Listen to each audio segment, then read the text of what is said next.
जाम उल्फत का पिला दो या रसूल, अपना दीवाना बना दो या रसूल। जाम उल्फत का पिला दो या रसूल,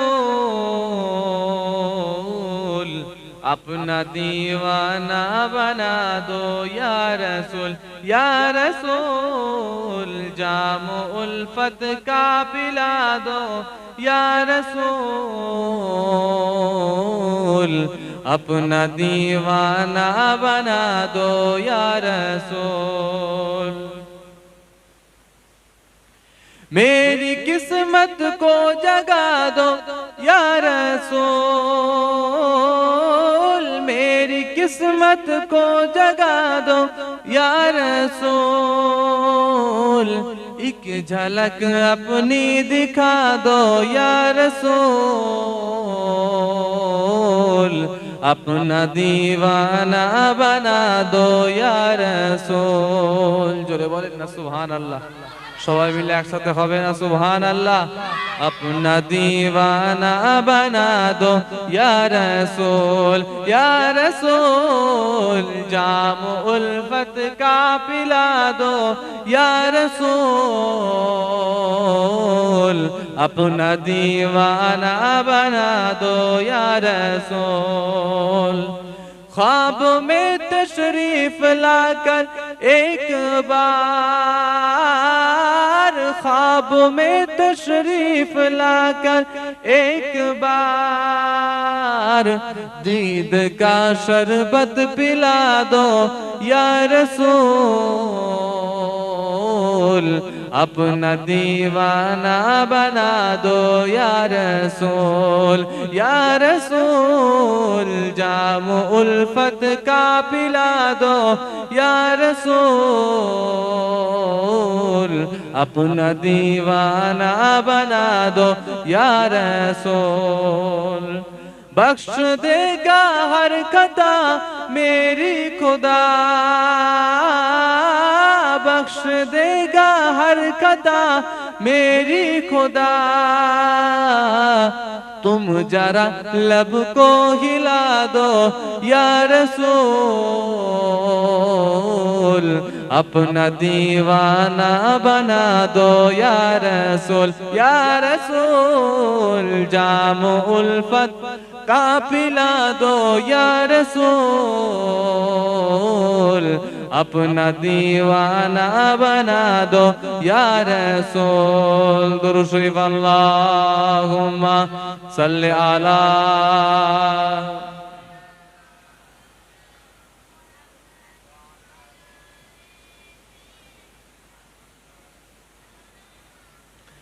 मदीना वाला अमी तुम्हारी, मदीना वाला तुमी हमारी। जोरे बोले ना सुभान अल्लाह। मदीना वाला अमी तुम्हारी, मदीना वाला तुमी हमारी, तुमी हमारी। मदीना वाला वाला अमी तुम्हारी तुम्हारी, मदीना वाला तुमी हमारी। बिलाल गबसी बंदी जे छिलो नबीजी ताके आजाद करलो। आजान सुने मन भरे जाइसे, आजान की कखनो भोला যায়। जोरे बोलेन ना सुभान अल्लाह। बिलाल गबसी बंदी जे छिलो नबीजी ताके आजाद करलो। आजान सुने मन भरे जाइसे, आजान की कखनो भोला যায়। बिलाल देखो कबूल होएছে मदीना वाला निजे किनेছে। नसीब देखो নসিব কেমন, নসিব দেখো নসিব কেমন, গোলাম দেখো বেলাল যেমন, বেলাল যেমন মদিনাওয়ালা ওয়ালা, আমি তোমারি তোমারি মদিনাওয়ালা, তুমি আমারি মদিনাওয়ালা, আমি তোমারি মদিনাওয়ালা, তুমি আমারি। মসজিদে আকসায় গেলেন যে নবী, নবী রাসূলগণ বললেন যে সবই, নবীজির পিছনে আমরা যে কিয়াম, আমরা মুসল্লি নবীজি ইমাম। জোরে হয় না সুবহানাল্লাহ? সবাই মিলে একসাথে হবে না সুবহানাল্লাহ? চাচা ভাইপো একসাথে বলেন না সুবহানাল্লাহ? মসজিদে আকসায় গেলেন যে নবী, নবী রাসূলগণ বললেন যে সবই, নবীজির পিছনে আমরা যে কিয়াম, আমরা মুসল্লি নবীজি ইমাম। মসজিদে আকসায় রাসূল পৌঁছালেন, নামাজ পড়ে রাসূলগণ বললেন নামাজ দেখো নামাজ কেমন, নামাজ দেখো নামাজ কেমন, ইমাম দেখো নবীজি যেমন, নবীজি যেমন মদিনাওয়ালা ওয়ালা, আমি তোমারি তোমারি মদিনাওয়ালা, তুমি আমারি মদিনাওয়ালা, আমি তোমারি মদিনাওয়ালা, তুমি আমারি। দুরূদ শরীফ আল্লাহুম্মা সাল্লি আলা মাওলানা।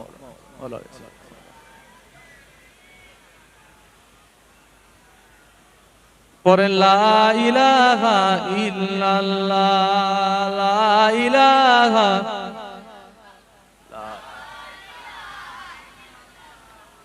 মুহাম্মাদুর রাসূলুল্লাহ।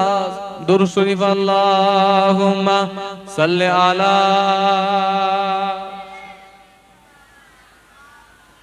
ওয়ালা আলিহি ওয়া সাহবিহি।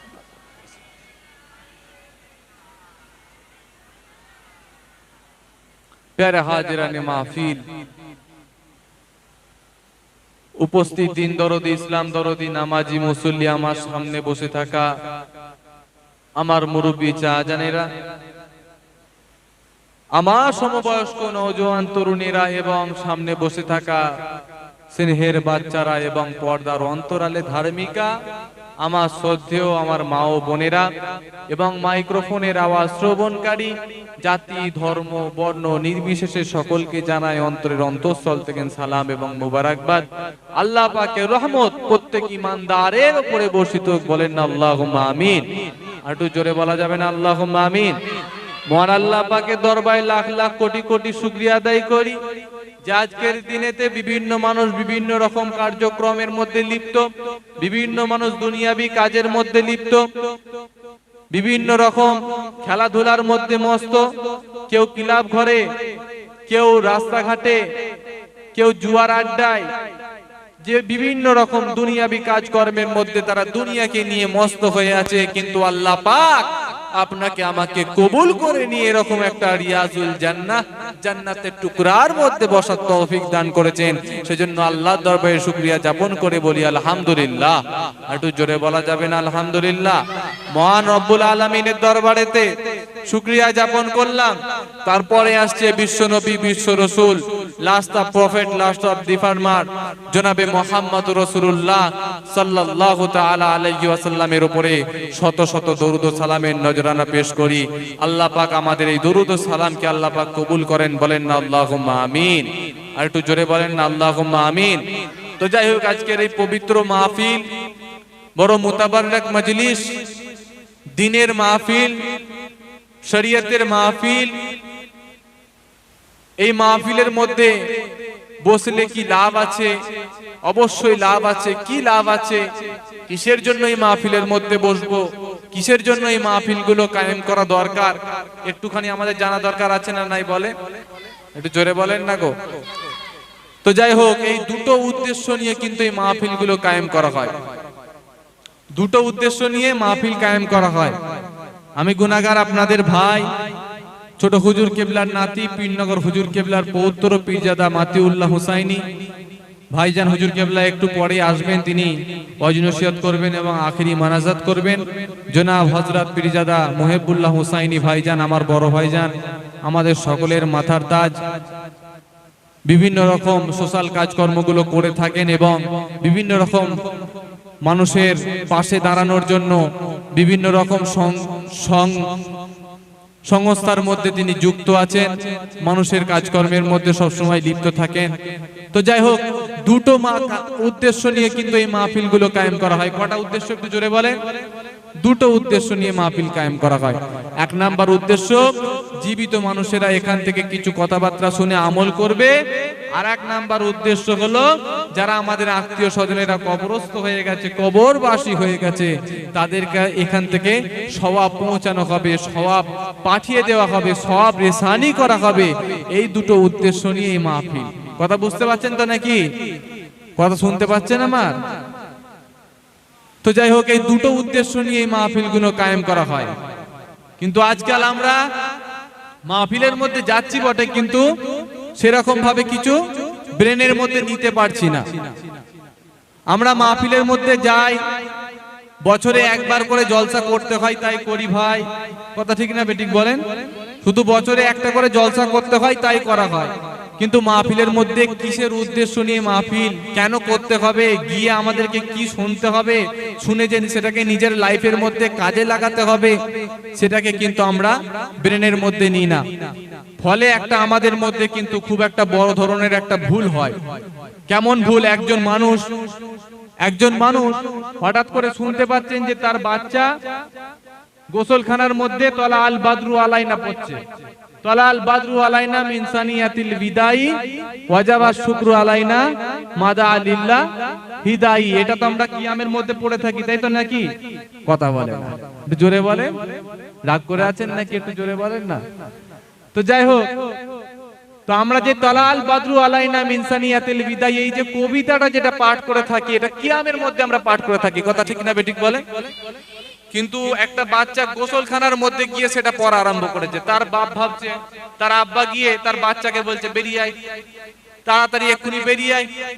সঙ্গে সঙ্গে যখন বাচ্চা বেরিয়ে এসেছে, তাকে এবার মারধর আরম্ভ করেছে। কেন মারছেন আব্বা? কেন মারছেন আব্বা? সে তখন বাচ্চাটা জোরদার কান্না জুড়ে দিয়েছে, বাচ্চারা তো কাঁদবেই মারলে। তারপরে তার মা চলে আসলো, মা চলে আসার পরে বলছে যে তুমি আমার বাচ্চাকে কেন মারলে, তুমি আমার বাচ্চাকে কিসের জন্য মারলে, একটুখানি আমাকে জানাতে হবে, কেননা আমি হলাম বাচ্চার মা। তুমি আমার বাচ্চাকে কিসের জন্য গায়ে হাত তুললে না? বলছে, সে বলছে, বাচ্চার বাপ তখন বলছে যে তোমার ছেলে বাথরুমের মধ্যে গিয়ে, গোসলখানার মধ্যে গিয়ে যে আল্লাহ পাকের কোরআন তেলাওয়াত করছিল। বলছে কি তেলাওয়াত করছিল? বলছে কোরআন তেলাওয়াত করছিল। বলছে কোন সূরাটা পড়ছিল একটু বলো তো শুনি। বলছে তলা আল বাদরু আলাইনা মিন সানিয়াতিল বিদাই ওয়াজাবা শুকরু আলাইনা মাদা আলিল্লাহি হিদাই।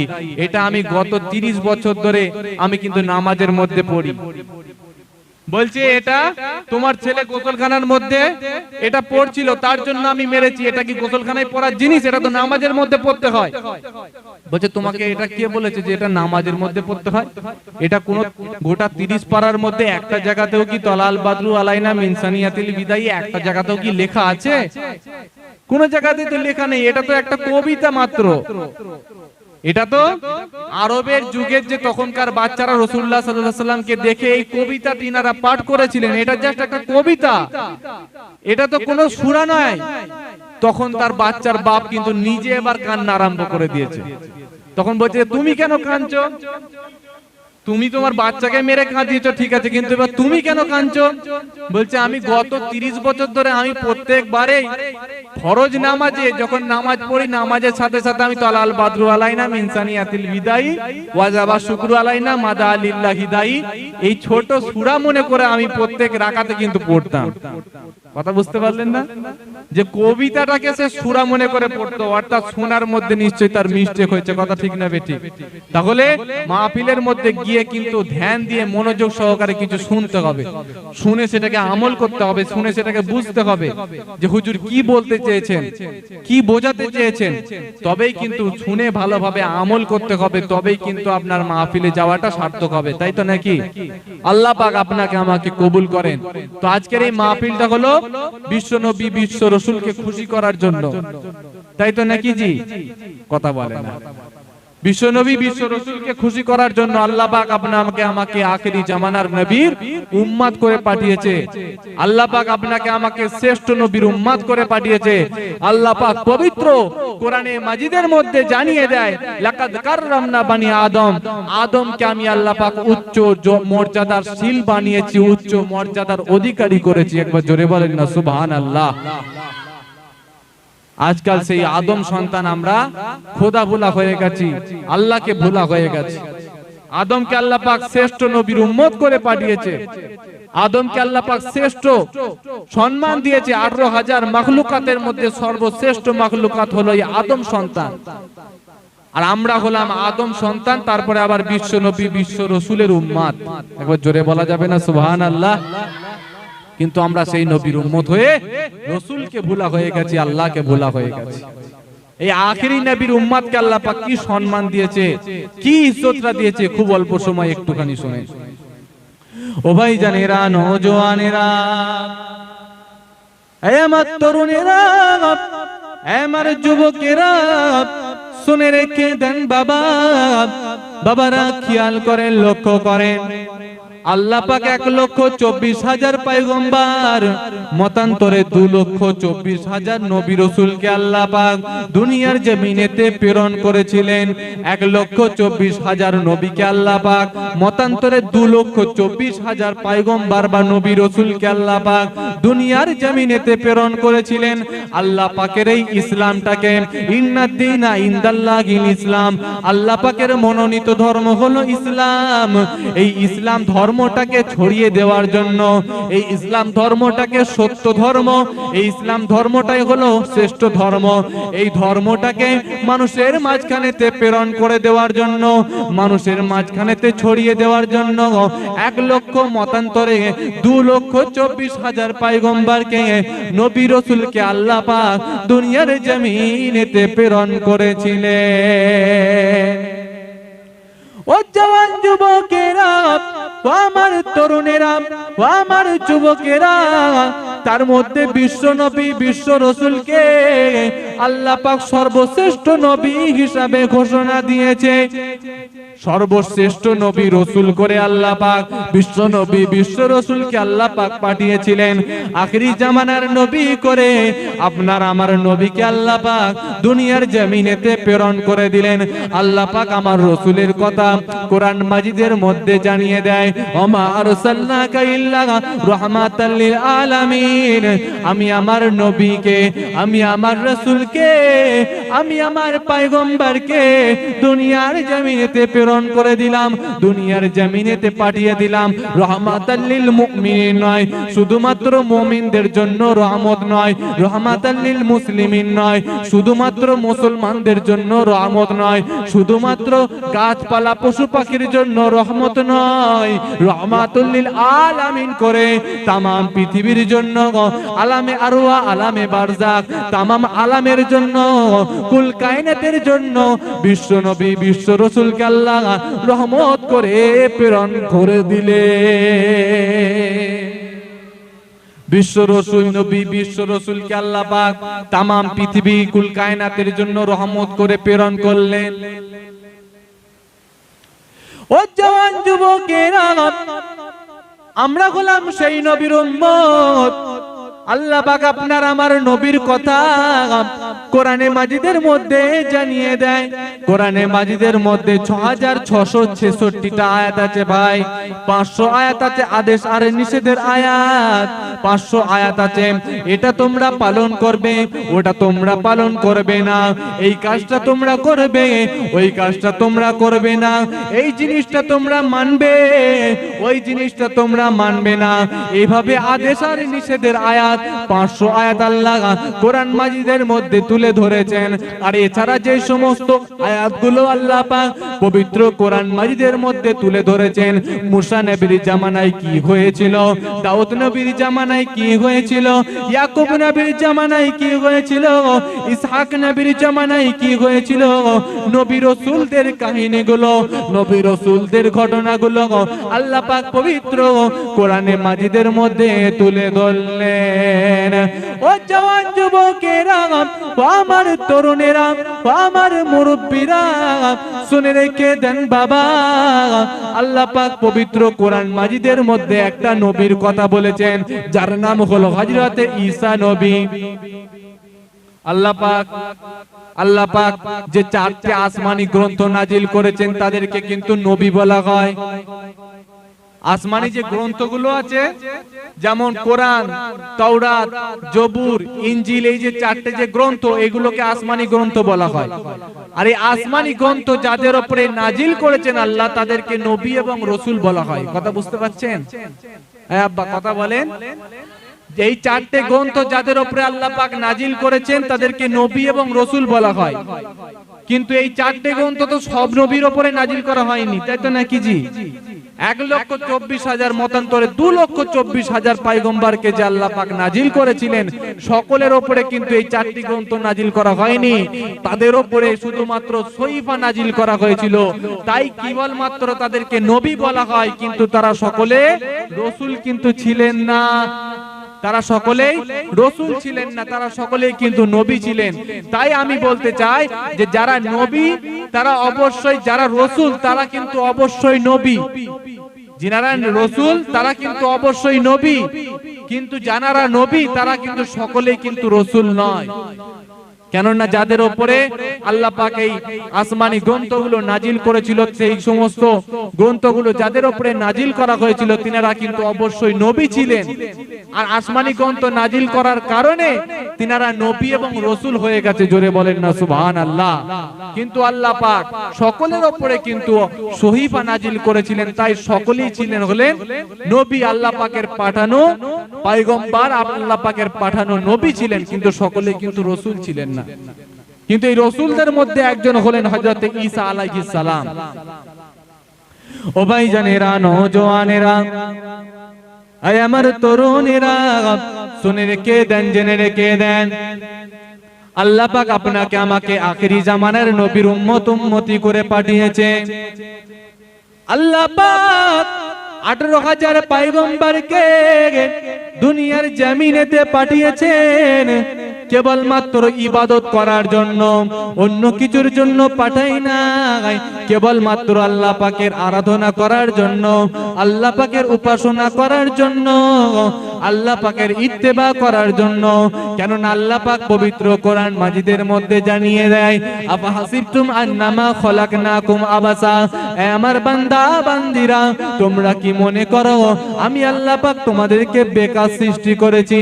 না না না না না, আমি আল্লাহ পাক তোমাদেরকে বেকার সৃষ্টি করি নাই। তাহলে আল্লাহ পাক কিসের জন্য সৃষ্টি করলেন? আল্লাহ পাক পবিত্র কোরআন মাজিদের মধ্যে জানিয়ে দেয়, মা খলাকতুল জিন্না ওয়াল ইনসা ইল্লা লিয়াবুদুন, আমি জিন জাতিকে এবং মনুষ্য জাতিকে আমার ইবাদতের জন্য, আমার আরাধনার জন্য, আমার উপাসনার জন্য আমি রব্বুল আলামিন আল্লাহ পাক দুনিয়ার জমিনেতে প্রেরণ করে দিলাম। আমি আল্লাহ পাক আমার ইবাদতের জন্য, আমার উপাসনার জন্য, আমার অনুকরণের জন্য, ইত্তেবার জন্য দুনিয়ার জমিনেতে প্রেরণ করলাম। জোরে বলেন না সুবহানাল্লাহ। আর একটু জোরে বলা যাবে না সুবহানাল্লাহ? আল্লাহ পাক আপনাকে আমাকে কিন্তু ইবাদতের জন্য প্রেরণ করেছেন। ও ভাইজানেরা, নওজওয়ানেরা, আল্লাহ পাকের নবী এক সময় চলে গেলেন। হযরত ঈসা আলাইহিস সালাম পাহাড়ের উপরে উঠে গেলেন। পাহাড়ের উপরে উঠে গিয়ে তিনি দেখতে লাগলেন আল্লাহ পাক যে সমস্ত দুনিয়াতে নানা রকম নিদর্শনগুলোকে রেখেছে, আল্লাহ পাকের ওই নিদর্শনগুলোকে তিনি দেখতে লাগলেন। ও জওয়ান যুবকেরা, ও আমার তরুণেরা, ও আমার যুবকেরা, বন্ধুরা আমার, তরুণেরা খেয়াল করেন, লক্ষ্য করেন, আল্লাহ পাকের ওই নবী ঈসা আলাইহিস সালাম পাহাড়ের ওপরে গিয়ে চারিদিকে তাকিয়ে তাকিয়ে দেখতে লাগলেন। আল্লাহ পাক গাছপালাকে সৃষ্টি করেছেন, আল্লাহ পাক তৃণলতাকে সৃষ্টি করেছেন, আল্লাহ পাক পশু পাখিকে সৃষ্টি করেছেন, আল্লাহ পাক নদ নদীকে সৃষ্টি করেছেন, আল্লাহ পাক ফুল ফুলানিকে সৃষ্টি করেছেন, আল্লাহ পাক পশু পাখি মৌমাছি থেকে আরম্ভ করে পিঁপড়ে পর্যন্ত 18,000 মাখলুকাতকে সৃষ্টি করেছেন। আল্লাহ পাকের এই সমস্ত নিয়ামতগুলোকে দেখে ঈসা আলাইহিস সালাম অন্তর থেকে আল্লাহর দরবারেতে শুকরিয়া যাপন করতে লাগলেন। আল্লাহ পাকের দরবারেতে তিনি শুকরিয়া যাপন করতে লাগলেন। শুকরিয়াটা তিনি যাপন করছিলেন, হঠাৎ করে গায়বী থেকে আওয়াজ আসতে লাগে, ও নবী ঈসা রে, তোমার সাথে আমি একটা বিস্ময়কর জিনিস তোমাকে আমি দেখাতে চাই। ও আমার নবী ঈসা, তুমি যদি চাও আমি আল্লাহ পাক তোমাকে একটা বিস্ময়কর জিনিস দেখাতে চাই। ঈসা রুহুল্লাহ হুজুর সে সময় জানিয়েছিলেন, এই রব্বি মাবুদ আল্লাহ, ও আমার স্রষ্টা আল্লাহ, আপনি যদি চান আমি ঈসা রুহুল্লাহ দেখতে চাই। ঈসা রুহুল্লাহ হুজুরকে সে সময় আদেশ করে দেওয়া হলো, আপনি একটুখানি সামনে যেই পাথর আছে ওই সাদা পাথরটাই আপনার ওই লাঠি দ্বারা কিন্তু মারেন, আপনার ওই লাঠি দ্বারা কিন্তু টাচ করেন, আপনার ওই লাঠি দ্বারা কিন্তু টাচ করেন। লাঠি দ্বারা যেই সঙ্গে সঙ্গে টাচ করা হলো, টাচ করার সাথে সাথে সামনের ওই পাথরটা চিরফাট হয়ে দুটুকরো হয়ে গেল। সামনে ওই যে পাথরটা ছিল ওই পাথরটা সঙ্গে সঙ্গে দুটুকরো হয়ে গেল। পাথরের ভিতরে একজন বুজুর্গ মানুষের আবির্ভাব করতে দেখা গেল। একজন বুজুর্গ মানুষকে দেখা গেল যে কিনা পরনায় একটা বড় জুব্বা পরে আছে। পাথরের ভিতরে আল্লাহ পাকের একজন মাহবুব বান্দা, পাথরের ভিতরে যেই পাথরটার মধ্যে উনি লাঠি দ্বারা একটুখানি লাগালেন, লাঠি দ্বারা একটুখানি যে টাচ করলেন, পাথর চিরফাট হয়ে গেল।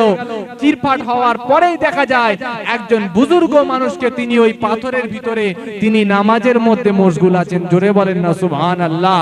পরনায় তিনি জুব্বা পরে আছেন, সামনে কিছু খাবার রাখা আছে, ওই খাবার তিনি মাঝে মাঝে খান আর আল্লাহ পাকের ইবাদতের মধ্যে মশগুল হয়ে যান। জোরে বলেন না সুবহানাল্লাহ। ইবাদতের মধ্যে মশগুল। ঈসা রুহুল্লাহ হুজুর দেখে অবাক হয়ে গেলেন যে আল্লাহ, পাথরের ভিতরে আল্লাহ পাক আপনার মাহবুব বান্দা, পাথরের ভিতরে আপনার ওলি বান্দা, পাথরের ভিতরে আপনার কামেল বান্দা, যে কিনা ইবাদতের মধ্যে মশগুল আছে। ইনি এই পাথরের ভিতরে কত বছর ধরে ইবাদত করছেন, কেমন ভাবে ইবাদত করছেন। কিন্তু আল্লাহু আলা কুল্লি শাইইন কাদির, আল্লাহ পাক যদি চায়, আল্লাহ পাক যা চায় তাই করতে পারে। একবার জোরে বলেন না সুবহানাল্লাহ। কথা ঠিক না বেঠিক বলে? আমরা প্রত্যেকদিন নানা রকম কাজকর্মের মধ্যে লিপ্ত থাকি, বিভিন্ন জন বিভিন্ন খেলাধুলার মধ্যে লিপ্ত থাকি, বিভিন্ন গল্প গুজবের মধ্যে লিপ্ত থাকি। কিন্তু আজকের দিনেতে আল্লাহ পাক চেয়েছেন, তাই আজকের এই পবিত্র মাহফিলের মধ্যে এসে বসেছি। কথা ঠিক না বেঠিক বলেন? আল্লাহ পাকের একটা ইশারা ছাড়া একটা গাছের পাতা এদিক ওদিক করতে পারে না। আর আপনার মতো আমার মতো এত বড় বড় মানুষগুলো কি করে ভাবছেন যে আমরা নিজের ইচ্ছা এসে বসেছি? আল্লাহ পাক চাইলে কি একটা রাস্তায় আস্তে আস্তে একটা তো অ্যাটাক দিতে পারতো নাকি?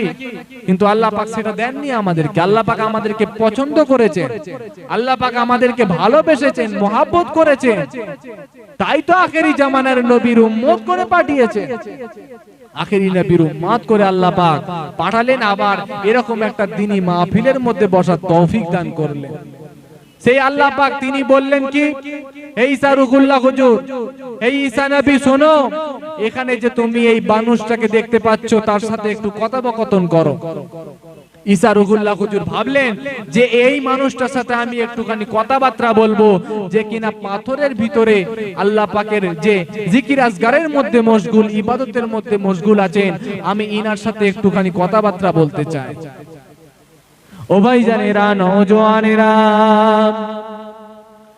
আমার তরুণেরা, আমার যুবকেরা, আমার মুরব্বী চাচা জানেরা শুনে রেখে দেন বাবা, বাবারা জেনে রেখে দেন, বাবারা শুনে রেখে দেন, জেনে রেখে দেন। ইসারুল্লাহ হুজুর তো তিনাকে দেখতে পেলেন। ওই বান্দা যখন আল্লাহ পাকের মাহবুব বান্দা যখন নামাজটা যখন কমপ্লিট করলেন, নামাজটা যখন শেষ করলেন, ইসারুল্লাহ হুজুর চলে গেলেন, তার সাথে একটুখানি কথোপকথন করতে লাগলেন, সালামটা দিয়ে দিলেন। সালাম দিয়ে তিনাকে জিজ্ঞাসা করতে লাগলেন, আপনি যে এই পাথরের মধ্যে ইবাদত করেছেন, এখানে আপনি কত বছর ধরে ইবাদত করছেন? কত বছর ধরে আপনি এখানে ইবাদত করছেন? আল্লাহ পাককে রাজি করার জন্য, আল্লাহ পাককে খুশি করার জন্য এখানে আপনি কত বছর ধরে ইবাদতের মধ্যে মশগুল আছেন? এই প্রশ্ন যখন করলেন আল্লাহ পাকের নবী ঈসা নবী, ও ভাই জানেরা, নওজওয়ানেরা, ওই বুজুর্গ মানুষ সে সময় জানিয়েছিলেন, ও আল্লাহ পাকের নবী ঈসা নবী শুনে রেখে দেন, জেনে রেখে দেন, আমি এখানেতে 1 বছর 2 বছর 3 বছর নয়, 1 বছর 2 বছর 3 বছর নয়, 10 বছর 20 বছর 30 বছর নয়, আমি এই পাথরের মধ্যে 400 বছর ধরে আল্লাহ পাকের ইবাদতের মধ্যে মশগুল হয়ে আছি। আরো জোরে বলেন না সুবহানাল্লাহ। আমি এখানে 1 বছর 2 বছর 3 বছর নয়, 400 বছর ধরে আমি এই পাথরের মধ্যে আল্লাহ পাকের ইবাদতের মধ্যে মশগুল হয়ে আছি। কেমন করে আপনি ইবাদত করেন? আমি আল্লাহ পাকের ইবাদত করি, আর আল্লাহ পাক কুদরতি ভাবে আমাকে খাবার দেন, আমি ওই কুদরতি ভাবে খাবার খাই, কুদরতি খানাগুলোকে আমি ভক্ষণ করি, ওই কুদরতি খানাগুলোকে ভক্ষণ করে খাই, আর আল্লাহ পাকের ইবাদতটা আমার করা চাই, সেভাবে কিন্তু আমি ইবাদত করে 400 বছর ধরে ইবাদত করছি। ইসারুল্লাহ হুজুর অবাক হয়ে গেলেন, 400 বছর ধরে ইবাদত করছেন? হ্যাঁ, এখানে আমি 400 বছর ধরে ইবাদত করছি। ইসারুল্লাহ হুজুর অবাক হয়ে গেলেন, আল্লাহর দরবারে প্রশ্ন করতে লাগলেন, এই রব্বি মাবুদ আল্লাহ, ও আমার স্রষ্টা আল্লাহ, এই রব্বি মাবুদ আল্লাহ, এই বান্দা আপনার 400 বছর ধরে ইবাদত করছে, এই বান্দা থেকে আর কি কামেল মানুষ, আর কি মুত্তাকি মানুষ পৃথিবীর মধ্যে আগমন ঘটবে? এই মানুষের থেকে কি আর মুত্তাকি বান্দা, ইবাদত করনেওয়ালা বান্দা, এনার থেকে যার বেশি সওয়াব থাকবে, এরকম মানুষের কি আর পৃথিবীর মধ্যে আগমন ঘটবে? এরকম মানুষের কি আর পৃথিবীর মধ্যে আগমন ঘটবে যে কিনা 400 বছর ধরে ইবাদত করে যে এত সওয়াব কামাই করেছে, এত সওয়াব অর্জন করেছেন? ইনার থেকেও কি আর বেশি সওয়াব পানেওয়ালা এরকম মানুষ কি আর পৃথিবীতে আসবে? আল্লাহ, এরকম মানুষ কি আর পৃথিবীতে আসবে যে 400 বছর ধরে ইবাদত করেছেন, তার থেকেও বেশি সওয়াব তিনারা পাবে, তার থেকেও বেশি সওয়াব তিনারা অর্জন করতে পারবে, তার থেকেও বেশি নেকি তারা অর্জন করতে পারবে? এরকম মানুষের কি আর আবির্ভাব ঘটবে? আল্লাহ পাক সে সময় জানিয়েছিলেন যে উম্মতে মুহাম্মাদি, আখেরি নবীর উম্মত মুহাম্মদুর রাসূলুল্লাহ, আমার হাবিবের উম্মত যারা আসবে, তাদেরকে আমি আল্লাহ পাক তার থেকে বেশি সওয়াব দিয়ে দেব। জোরে বলেন না সুবহানাল্লাহ। ও জওয়ান যুবকেরা, ও আমার তরুণেরা, ও আমার যুবকেরা, শুনে রেখে দেন বাবা, আল্লাহ পাক সে সময় জানিয়েছিলেন, ও নবী ঈসা রুহুল্লাহ, শুনে রেখে দাও, জেনে রেখে দাও, বিশ্ব নবী বিশ্ব রাসূল করে একজনকে পাঠাবো, আখেরি নবী করে আমি একজনকে প্রেরণ করব, সারা পৃথিবীর জন্য, কুল কায়নাতের জন্য রহমত করে প্রেরণ করব। ওই নবীর উম্মত যারা হতে পারবে, ওই রাসূলের উম্মত যারা হতে পারবে, তাদের কাছে একটা রাত আসবে, সারা বছরের মধ্যে একটা রাত আসবে, লাইলাতুল কদরের রাত। ওই রাতটাকে তারা যদি ইবাদতের মধ্যে কাটাতে পারে, ওই রাতটাকে যদি তারা আমি আল্লাহকে রাজি করার জন্য, আমি আল্লাহকে খুশি করার জন্য, আমি আল্লাহকে রাজি খুশি করার উদ্দেশ্যে ওই একটা রাত যদি ইবাদতের মধ্যে কাটাতে পারে, তার নামায় আমলেতে আমি আল্লাহ পাক 400 বছর ইবাদত করার জন্য যে সওয়াব দিয়েছি, এক রাত ইবাদত করলে তার থেকেও বেশি সওয়াব তার নামায় আমলে আমি আল্লাহ পাক লিখে দেব। তার নামায় আমলে আমি আল্লাহ পাক তার তুলনায় বেশি সওয়াব লিখে দেব। কেননা তারা হলো উম্মতে মুহাম্মাদি হবে, আখিরি নবীর উম্মত হবে। এক রাত মাত্র ইবাদত করবে, সেটা হলো শবে কদরের রাত, লাইলাতুল কদরের রাত। এক রাত যদি ইবাদত করতে পারা যায়, আর রেখাই মুসলমানের ছেলেরা শুনে রেখে দেন, জেনে রেখে দেন, ওই এক রাত যদি ইবাদত করতে পারেন ভাই, ওই এক রাত যদি আমরা ইবাদত করতে পারি ভাই, 400 বছর ইবাদত করলে যে সওয়াব পাওয়া যায় তার তুলনায় বেশি সওয়াব আল্লাহ পাক আপনার আমার নামায় আমলেতে লিখে দেয়। এত সম্মান আল্লাহ পাক উম্মতে মুহাম্মাদিকে দিয়েছে, আখিরি নবীর উম্মতকে দিয়েছে। আমরা খুশি তো নাকি জি? আল্লাহ পাক বিশ্ব নবী বিশ্ব রাসূলের উম্মত করে আপনাকে আমাকে প্রেরণ করেছে, আখিরি নবীর উম্মত করে আল্লাহ পাক প্রেরণ করেছে। যে নবী ইশারা করলে আসমানের চাঁদটা দুটুকরো হয়ে যেত, জোরে বলেন না সুবহানাল্লাহ। যে নবী ইশারা করলে ডুবা সূর্যটা আবার পুনরায় উদিত হয়ে যেত, জোরে বলেন না সুবহানাল্লাহ। যে নবী হাত বাড়িয়ে দিলে আগুন থেকে পানির মতো ঝর্ণা বেরিয়ে যেত, জোরে বলেন না সুবহানাল্লাহ। আমার রাসূলুল্লাহ যদি ইশারা করতেন যে গাছগুলো একটু আসো, একটু আগিয়ে আসো, গাছেদেরকে বলার সাথে সাথে তারা আমার রাসূলের কথাগুলো বুঝতে পেরে যেত। বুঝতে পেরে গিয়ে গাছগুলো নিজেরা একবার করে ডান দিকে শুয়ে পড়ে, একবার করে বাম দিকে শুয়ে পড়ে, একবার করে সামনের দিকে শুয়ে পড়ে, একবার করে পিছন দিকে শুয়ে পড়ে। এইভাবে ঘষরে ঘষরে ঘষরে ঘষরে এসে আমার রাসূলুল্লাহ দরবারেতে তারা চলে আসতো, জোরে বলেন না সুবহানাল্লাহ। এই ছিল বিশ্ব নবী বিশ্ব রাসূল। আমরা সেই রাসূলকে ছেড়ে দিয়েছি, আমরা সেই রাসূলের আদর্শকে ভুলে গিয়েছি। আমরা সেই নবী আমাদেরকে কি শিখিয়ে গেলেন আর আমরা কি শিখলাম, উম্মতে মুহাম্মাদি বলে দাবি করি, কিন্তু রাসূলের আখলাক, রাসূলের চরিত্র, রাসূলের ব্যবহার, রাসূলের অনুসরণ, রাসূলের অনুকরণ, রাসূলের ইত্তেবা আমাদের মধ্যে কিন্তু না। তার জন্যই আজকে আমরা এত বিপদগামী হয়েছি, তার জন্যই আজকে আমাদেরকে এত বিপদের সম্মুখীন হতে হয়েছে। কখনো মুসলমানদেরকে মারা হয়, কখনো মুসলমান নিজেদের সাথে একে অপরের সাথে মারামারি করে। যদি রাসূলের আদর্শ আমাদের মধ্যে থাকতো, যদি রাসূলের শিক্ষা যদি আমাদের মধ্যে থাকতো, তাহলে কিন্তু এগুলো আমরা করতে পারতাম না। রাসূল সব সময় শিখে গেছেন যে তোমরা একে অপরের সাথে ভালোবাসার সাথে, একে অপরের সাথে ভালোবাসা দিয়ে তোমরা একে অপরের সাথে মিশবে। সেটা তোমার যে কোনো ধর্মের মানুষ হোক না কেন, তার সাথে তোমরা ভালো ব্যবহার দেখাবে। কেননা লাকুম দীনুকুম ওয়ালিয়া দীন, সে তার ধর্ম পালন করবে, তুমি তোমার ধর্ম পালন করবে। তুমি তার সাথে ভ্রাতৃত্বটা বজায় রাখবে, তুমি তার সাথে ভালোবাসাটা বজায় রাখবে। এটাই হলো আমার রাসূলের আদর্শ। একবার জোরে বলেন না সুবহানাল্লাহ। হিংসা, বিদ্বেষ, মারামারি, কাটাকাটি এটা আমার রাসূলের শিক্ষা নাই, এটা আমার রাসূল শিক্ষা দেয় নাই। যারা করে সেটা তাদের দোষ, তারা নিজেরা করে থাকে, কিন্তু আমার রাসূল এরকম শিক্ষা দেন নাই। মুসলমান গণের ছেলেরা, যুবকেরা, তরুণেরা, এ নবী পাকের প্রেমিকেরা, শুনে রেখে দেন, আমার রাসূলুল্লাহকে আল্লাহ পাক 12ই রবিউল আউয়াল সোমবার সুবহে সাদিকের সময় থেকে আমার রাসূলুল্লাহকে আল্লাহ পাক পৃথিবীর জমিনেতে আগমন করলেন। আমার রাসূলুল্লাহকে আল্লাহ পাক দুনিয়ার জমিনেতে কুল কায়নাতের জন্য রহমত করে আল্লাহ পাক প্রেরণ করে দিলেন। এ ছেলেরা, বাপেরা, নওজওয়ানেরা, শুনে রেখে দেন, জেনে রেখে দেন, আল্লাহ পাক মুসা নবীকে শুধু তার উম্মতের জন্য নবী করে পাঠিয়েছিলেন। দাউদ নবীকে আল্লাহ পাক শুধুমাত্র তার উম্মতের নবী করে পাঠিয়েছিলেন। ইসহাক নবীকে আল্লাহ পাক তার উম্মতের নবী করে পাঠিয়েছিলেন।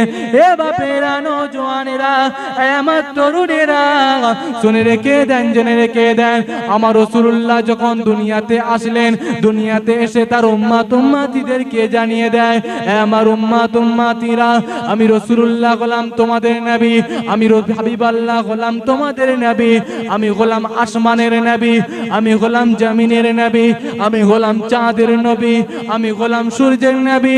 এমন কি নবীদের কাছে নবী হিসাবে আর অন্য কেউ নয়, নবীদের কাছে নবী হিসাবে আমি মুহাম্মাদুর রাসূলুল্লাহ। একটু জোরে বলেন না সুবহানাল্লাহ।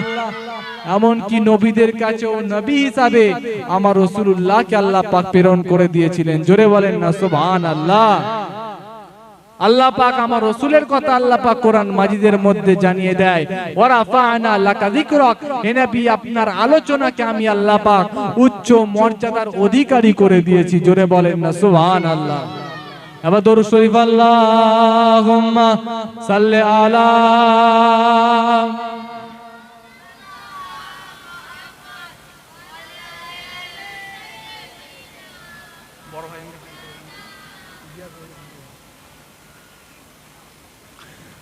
दिल को किसी के पास झुकाया न जाएगा, दिल को किसी के पास झुकाया न जाएगा, दिल को किसी के पास झुकाया न जाएगा, दिल को किसी के पास झुकाया न जाएगा, दिल को किसी के पास झुकाया न जाएगा, दिल को किसी के पास झुकाया न जाएगा, दिल को किसी के पास झुकाया न जाएगा, इस्लाम का चिराग बुझाया न जाएगा। जोरे बोलें ना सुभान अल्लाह। इस्लाम का चिराग बुझाया न जाएगा, इस्लाम का चिराग बुझाया न जाएगा, इस्लाम का चिराग बुझाया न जाएगा, है दिल में जो भी गम बताया न जाएगा। কবি বলছেন যে মনের যে দুঃখ মনের যে কষ্ট সেটা সবাইকে বলা যাবে না। কথা ঠিক না ঠিক বলেন? আমাদের যাদের অন্তরে দুঃখ আছে, আমার যদি কেউ যদি 50,000 টাকা কেউ যদি মেরে দেয়, আমি যদি আমার শত্রুর কাছে গিয়ে যদি বলি যে আমার 50,000 টাকা মেরে দিয়েছে, সে কি করবে? সে আফসোস করবে না খুশি হবে? বলবে এই বেটাকে জব্দ করতে পেরেছে রে, মনটা আমার এতদিন পরে ভরলো, তাই তো নাকি? তাহলে অন্তরের দুঃখ সবাইকে বলা যাবে? জোরে বলে। অন্তরের দুঃখ মনের দুঃখ সবাইকে বলা যাবে না। তাই তো কবি বলছেন, है दिल में जो भी गम बताया न जाएगा, है दिल में जो भी गम, है दिल में जो भी गम बताया न जाएगा, है दिल में जो भी गम बताया न जाएगा, है दिल में जो भी गम बता, है दिल में जो भी गम बताया न जाएगा, पूछे अगर रसूल छुपाया न जाएगा। जोरे बोलें ना सुभान अल्लाह। বলছে অন্তরের দুঃখ কাউকে বলা যাবে না, অন্তরের কষ্ট সেটা সবাইকে শেয়ার করা যাবে না, কিন্তু আমার রাসূলুল্লাহ যদি জিজ্ঞাসা করে সেখানে কিন্তু লুকিয়ে রাখাও যাবে না। জোরে বলা যাবে না সুবহানাল্লাহ। पूछे अगर रसूल छुपाया न जाएगा, पूछे अगर हुजूर छुपाया न जाएगा, ऐ दिल में जो भी गम बताया न जाएगा, पूछे अगर हुजूर छुपाया न जाएगा, कागज पे लिखे नाम हुजूर चूमता हूँ मैं, कागज पे लिखे नाम रसूल चूमता हूँ मैं, कागज पे लिखे नाम रसूल चूमता हूँ मैं, कागज पे लिखे नाम रसूल चूमता हूँ मैं, कागज पे लिखे नाम रसूल, कागज पे लिखे नाम रसूल चूमता हूँ मैं, मुझको इश्क मुस्तफा बुलाया न जाएगा, मुझको इश्क मुस्तफा बुलाया न जाएगा। जोरे बोलें ना सुभान अल्लाह। और একটু জোরে বলা যাবে না সুবহান আল্লাহ? একটু তাকবীর দেন দেখি, নারে তাকবীর। এতগুলো মানুষ একসাথে দেন না গো, নারে তাকবীর, নারে তাকবীর। সিলসিলা হক মুজাদ্দিদুজ জামান, সিলসিলা হক মুজাদ্দিদুজ জামান, ফুরফুরা দরবার শরীফ, ফুরফুরা দরবার শরীফ, হরিণখোলা দরবার শরীফ, নারে তাকবীর। আমার বাপ ভাইয়েরা, তরুণ যুবকেরা, নওজওয়ানেরা, আমার মুরব্বী চাচানেরা, আজকের এই পবিত্র মাহফিল কিছু শিক্ষা নেওয়ার জন্য, কিছু জানার জন্য, কিছু শেখার জন্য এই মাহফিলগুলো কায়েম করা হয়। কিছু শেখার জন্য, কিছু জানার জন্য এই মাহফিল কায়েম করা হয়। তাই আমরা এই মাহফিলগুলো কায়েম করে থাকি। আর এই মাহফিলের মধ্যে গিয়ে বসলে, এই মাহফিলের মধ্যে গেলে আল্লাহ পাক আপনার আমার হৃদয়টাকে চেঞ্জ করে দেন, কালো ওই কলবটাকে আল্লাহ পাক সাদা করে দিয়ে থাকে। জোরে বলেন না সুবহানাল্লাহ। কিতাবের মধ্যে পাওয়া যায় মানুষ গুনাহ করে করে করে করে তার অন্তরটা কালো হয়ে যায়। কথা বুঝতে পারছেন? মানুষ গুনাহ করে করে তার অন্তরটা কালো হয়ে যায়। বহুত দিন ধরে বৃষ্টি বর্ষণ না হওয়ার কারণে, পানি বর্ষণ না হওয়ার কারণে গাছগুলো যেমন ভাবে মরে যায়, সেইভাবে মানুষ গুনাহ করে করে তাদের অন্তরটা কালো হয়ে যায়। তারপরে আবার যখন বহু বছর পরে বা বহুদিন পরে যখন আবার বৃষ্টি বর্ষণ হয়, তখন মরা গাছটা আবার জিন্দা হয়ে যায়। সেই রকম ভাবে বহুদিন পরে যখন দিনের মাহফিল, জিক্রুল্লাহ, জিক্রুন নবীর মাহফিলের মধ্যে কোন মুসলমান মুত্তাকি বান্দা যখন বসে যায়, তার অন্তরটাকে আল্লাহ পাক কালো অন্তরটাকে আবার নূরের মধ্যে পরিণত করে দেয়। জোরে বলেন না সুবহানাল্লাহ। তার কালো অন্তরটাকে আল্লাহ পাক সাদা করে দিয়ে থাকে। তাই তো এই মাহফিলের মধ্যে এসে বসতে হবে, তাই তো এই মাহফিলগুলো কায়েম করতে হবে। আল্লাহ পাক আপনার আমার ধ্যান ধারণাকে চেঞ্জ করে দেবে। নফসে, কিতাবের মধ্যে আছে যে মানুষের মধ্যে নফস থাকে। এই নফস হচ্ছে তিন প্রকার। নফস হচ্ছে তিন প্রকার: নফসে আম্মারা, নফসে লাওয়ামা, নফসে মুতমাইন্না। নফসে আম্মারা সব সময় গুনাহ কাজের মধ্যে ধাবিত। কখনো নামাজ পড়তে ভালো লাগে না, যদি বলে চাচা চলো একটু নামাজটা পড়ে আসি, বলবে তুমি যাও না, আমি আসছি পরে। তুমি যাও, আমি আছি। চাচা চলো না একসাথে, হয় আবার বকছিস, ছোট ছেলে তুই কি বুঝিস, তুই আমার থেকে বেশি বড় ইমানদার হয়ে গেছিস, যা তুই নামাজ পড়াই, আমি আছি। কথা বুঝতে পারছেন না? সব সময় গুনার কাজের মধ্যে ধাবিত এই নফসকে বলা হয় নফসে আম্মারা। কখনো গুনার কাজ, আবার কখনো ভালো কাজ। কখনো আমরা যেমন গালাগালি করি, কখনো আমরা যখন নামাজ ছেড়ে দিই, কখনো আমরা নাচ গান নানা রকম ভাবে মোবাইল খেলাধুলার মধ্যে ব্যস্ত হয়ে যাই, গুনার কাজ করি। আবার মাঝে মাঝে গিয়ে জিক্রুল্লাহ, জিক্রুন নবীর মাহফিলের মধ্যে গিয়ে বসে যায়। আবার কখনো নামাজের মধ্যে মশগুল হয়ে যায়, জিক্রুল্লাহর মধ্যে মশগুল হয়ে যায়। এই নফসগুলোকে বলা হয় নফসে লাওয়ামা। আর নফসে মুতমাইন্না হলো আল্লাহ পাকের কামেল বান্দাদের নফস। যেমন সাহাবায়ে কেরামদের নফস গুলো ছিল, আল্লাহ পাকের ওলি বান্দাদের নফস গুলো ছিল, সব সময় সওয়াবের কাজ করবে, সব সময় সওয়াবের কাজ করবে। গুনার কাজের দিকে তাদের একদম মনোযোগ যায় না। যে না, আমি যদি সকালবেলা উঠতে হয়, ভোরবেলা যদি উঠতে হয়, শীতকালের সময় আমরা তো অনেকে নামাজ পড়তে উঠতে চাই না, কথা ঠিক না ঠিক বলে? কিন্তু তারা আমরাও মনে করি যে এখন যদি ভোরবেলা যদি উঠি, আমাকে খুব ঠান্ডা লাগবে, শরীরটা খারাপ হয়ে যেতে পারে, ঠান্ডা লেগে যেতে পারে, জ্বর সর্দি হয়ে যেতে পারে। কিন্তু আল্লাহ পাকের যাদের মধ্যে ওই নফসে মুতমাইন্না আল্লাহ পাক ঢেলে দিয়েছেন, তাদের এই সমস্ত চিন্তাগুলো, এই সমস্ত পরোয়াগুলো তারা করে না। তারা সব সময় মনে করে আমি যদি এখন ইবাদত করি, আমার আল্লাহ খুশি হয়ে যাবে, আমার রাসূলুল্লাহ খুশি হয়ে যাবে, তাই আমাকে উঠতে হবে। তারা তখন ওই ভোরবেলাতে কাঁপতে কাঁপতে তারা তখন উজু করে নেয়। উজু করে নিয়ে তারা কিন্তু আল্লাহকে রাজি খুশি করার জন্য ইবাদতের মধ্যে মশগুল হয়ে যায়।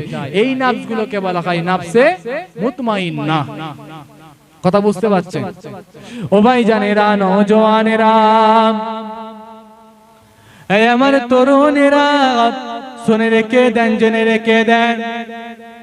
বারবার করে যখন জিক্রুল্লাহ, জিক্রুন নবীর মাহফিলেতে গিয়ে বসবেন, নেককার বান্দা বান্দীদের মাহফিলেতে গিয়ে বসবেন, আলেম ওলামাদের মাহফিলেতে গিয়ে যখন বসবেন, আল্লাহ পাক আপনার অন্তরটাকে চেঞ্জ করে দেবে। আল্লাহ পাক আপনার অন্তরটাকে পরিপূর্ণ করে দেবে। আল্লাহ পাক আপনার আমার অন্তরটাকে কালো থেকে সাদা করে দিয়ে নফসটাকে নফসে লাওয়ামা থেকে আল্লাহ পাক আপনার আমার নফসটাকে নফসে মুতমাইন্না করে দেবে। ও জওয়ান যুবকেরা, ও আমার তরুণেরা, ও আমার যুবকেরা, শুনে রেখে দেন, জেনে রেখে দেন বাবা, এইরকম মাহফিলের মধ্যে কেন বসবেন? এই মাহফিলগুলো কিসের জন্য দরকার আছে? এক সময় আমার রাসূলুল্লাহকে জিজ্ঞাসা করতে লাগলেন, সাহাবায়ে কেরামদেরকে নিয়ে আমার রাসূলুল্লাহ এক সময় বসেছিলেন। আমার রাসূলুল্লাহ সাহাবায়ে কেরামদেরকে বলতে লাগলেন, আমার সাহাবায়ে কেরামেরা শুনে রেখে দাও, জেনে রেখে দাও, কিয়ামতের দিনেতে একদল মানুষকে আল্লাহ পাক আরশের ছায়া দান করবেন, একদল মানুষকে আল্লাহ আরশের ছায়া দান করবেন। সাহাবায়ে কেরামেরা সে সময় জিজ্ঞাসা করতে লাগলেন, ইয়া রাসূলুল্লাহ, ইয়া হাবিবাল্লাহ, হুজুর তারা কোন দল হবে, তারা কোন গোত্রের হবে, তারা কোন সম্প্রদায়ের হবে যাদেরকে আমার আল্লাহ পাক আরশের ছায়া দান করবে, আরশের ছায়া যাদেরকে দান করবেন। মাশাআল্লাহ ভাইজান হুজুর কিবলা তাশরীফ আনছেন, সকলে তাকবীর দেন, নারে তাকবীর, নারে তাকবীর। নওয়াসায়ে মুজাদ্দিদুজ জামান, নওয়াসায়ে মুজাদ্দিদুজ জামান, খানদানে আহলে বাইত, খানদানে আহলে বাইত, নারে তাকবীর।